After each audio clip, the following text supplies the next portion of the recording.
बोलिए श्री गुरुदेव की जय, संत समाज की जय, भक्त समाज की जय, सदगुरु कबीर साहब की जय।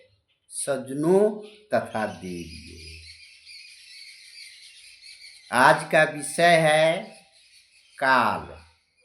काल का निवास कहाँ है? तो सदगुरु कबीर साहब का साखी प्रकरण है। संशय काल शरीर में, संशय काल शरीर में, विषम काल है दूर, ताको कोई जाने नहीं, जारी करे दूर, कबीरा जारी करेंगे दूर। तो यह साखी के द्वारा सदगुरु कहते हैं संशय काल अज्ञान, अज्ञानता रूपी काल हर प्राणी, हर मनुष्य के अंदर पहले से ही विद्यमान है। और भयंकर मृत्यु रूपी काल तो संभवतः कहीं दूर भी है। देखा जाता है कि कोई 60 बरस, कोई 100 बरस, 35 बरस, 40 बरस कुछ लोग जीते हैं। तो जब जीकर कुछ किया नहीं, काल को पहचाना नहीं, काल क्या है और काल से बचने क्या क्या उपाय है, अगर जीते जी वह उपाय नहीं किया तो तब तो वही बात हुआ, काल पहले से है टक लगाया हुआ। जैसे बिजली चूहे का टक लगा के देखता रहता है, जब उसका दाव पड़ता है कि फटाक से बार दबोच देते हैं। इसी तरह काल हर मनुष्य के शरीर में पहले से ही विद्यमान है। वह बिजली की तरह टक लगाया हुआ है, दाव पर है कि कब यह जीव अचूक हो जाए, भक्ति न करे कि इसको बस चपट है फटाक से। इसलिए सदगुरु कहते हैं कि संशय काल शरीर में, विषम काल है दूर। संसार में संशय भी काल है। बहुत तरह के संशय होता है मनुष्य को। बुढ़ारी में सेवा कौन करेगा? हम नहीं रहेंगे तो ये कैसे चलेगा आश्रम? हम न रहेंगे तो परिवार घर कैसे चलेगा? चलता ही है, सब न रहने के बाद भी चलता है। चलाने वाला तो किसी तरह चलाता ही है। थोड़ी दिन दिक्कत होता है लेकिन चला ही देते हैं लोग बाद में। तो लोग चिंता करते रहते हैं, संशय, उसी को कहते हैं संशय। इसलिए सदगुरु कहते हैं संशय काल शरीर में, विषम काल है दूर। या और क्या है संशय? क्यों होता है संशय? अज्ञान के कारण। अज्ञान के कारण ही संशय होता है मनुष्य को। खेती डूब न जाए, नौकरी छूट न जाए, व्यापार बंद न हो जाए।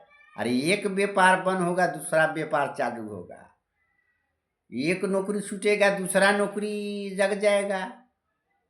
शरीर स्वस्थ है, शरीर निरोग है तो नौकरी चाकरी धन तो आता जाता रहेगा। संतु आवे जाए उसमें माया, संतु आवे जाए उसमें माया। आने जाने वाला चीज को माया कहा जाता है। जब जीव आवागमन में फंसता है, आते हैं जाते हैं, तो यह जीव भी मायावी हो जाते हैं।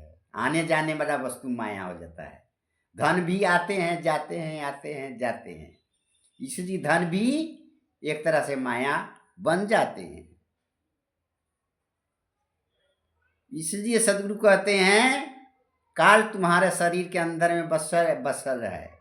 काल को जीते जी पहचानो और काल से बचने का उपाय कर लो। काल से बचने का क्या उपाय है? भजन करना, भक्ति करना। और भजन भक्ति किस चीज का करना है उसके परख कर करना होगा। भजन का अर्थ गाना बजाना नहीं है। और गाना बजाना भी भजन तो है, लेकिन भजन को समझने से होता है। भजन क्या है? हाथ का भजन दान करना, सेवा करना। मुख का भजन है अच्छे वाणी को बोलना, अच्छे विचार को किसी को बताना।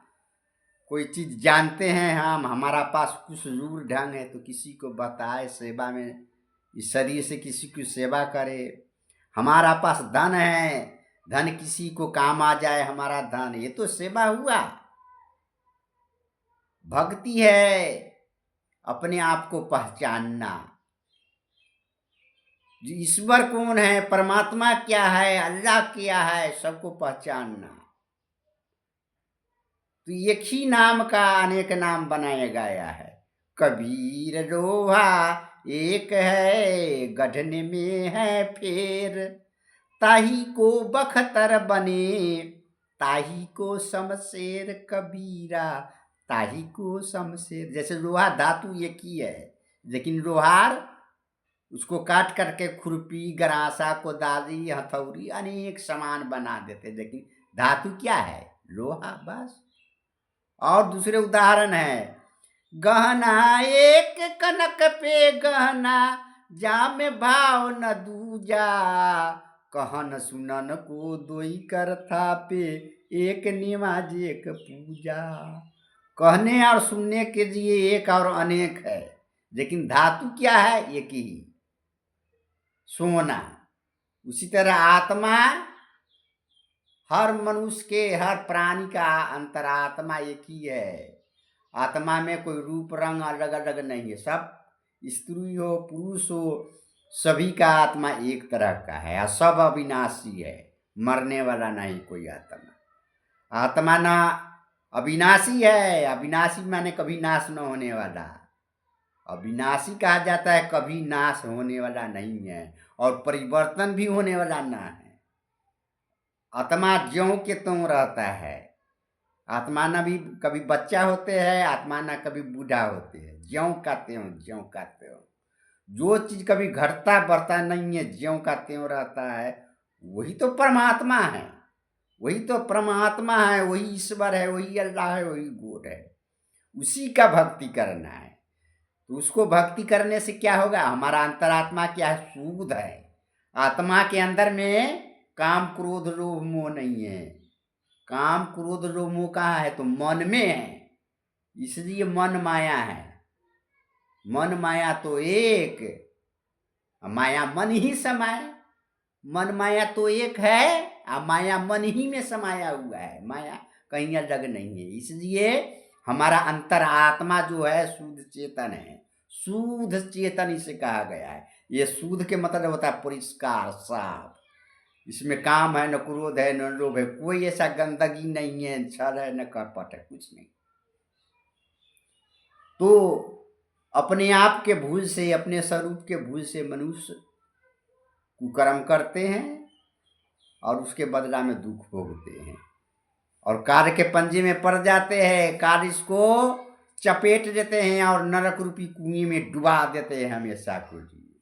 अरे मृत्यु रूपी काल तो एक बार मनुष्य को मारता है, एक बार। मारना क्या है? शरीर को अलग कर देना। लेकिन विषय वासना आसक्ति और मन के विकार रूपी जो काल है, अज्ञान रूपी जो काल है, वो तो करोड़ों बार मारता है, असंख्या बार मारता है जीव को। जन्मना मरना, जन्मना मरना, जन्मना, कभी कुत्ता, कभी बिलाई, कभी गधा, कभी कीड़ा, कभी मकोड़ा, अनेक प्रकार के शरीर धारण करते हैं जीवात्मा। अनादि काल से अनंत दुख भोगते भोगते यह जीव मनुष्य तन में आए हैं। अब मनुष्य तन में आते आते यह जीव सब भूल जाते हैं, जीव को खुजली धर जाता है नोचनी, और खुज जाने के चक्कर में सब भूल जाते हैं। इसलिए भूलना नहीं चाहिए, जागृत अवस्था में रहो और सदगुरु के शरण में जाओ और सच्चे ज्ञान को प्राप्त करो। सच्चा ज्ञान को क्या है? जिससे जीव को आत्म कल्याण हो, उसी ज्ञान का नाम है सच्चा ज्ञान। जिससे परम सुख परम आनंद हो, उसी को कहा गया सच्चा ज्ञान। संसार का ज्ञान सच्चा नहीं है, व्यवहारिक ज्ञान है, जीवन है तब तक इसका उपयोग करना है। तो यह हुआ भौतिक ज्ञान छूटने वाला। आत्म ज्ञान हुआ जे बस इस जन्म में सुख शांति से रहो और मरने के बाद भी सुख शांति से रहो, वो आत्म ज्ञान है। तो आत्म ज्ञान बिना नर भटके, कोई काशी कोई मथुरा। आत्म ज्ञान के बिना संसार के लोग भटकते हैं, काशी मथुरा गंगा नहाते हैं, कोई मंदिर में जाते हैं, कोई मस्जिद में जाते हैं, कोई खस्सी काटते हैं, कोई भेड़ा काटते हैं, कोई ऊँट काटते हैं, कोई गाय काटते हैं। धर्म के नाम पर सब पाप कर्म करते हैं, या फिर कार उसको पकड़ करके नरटी दबा दबा के मारते हैं।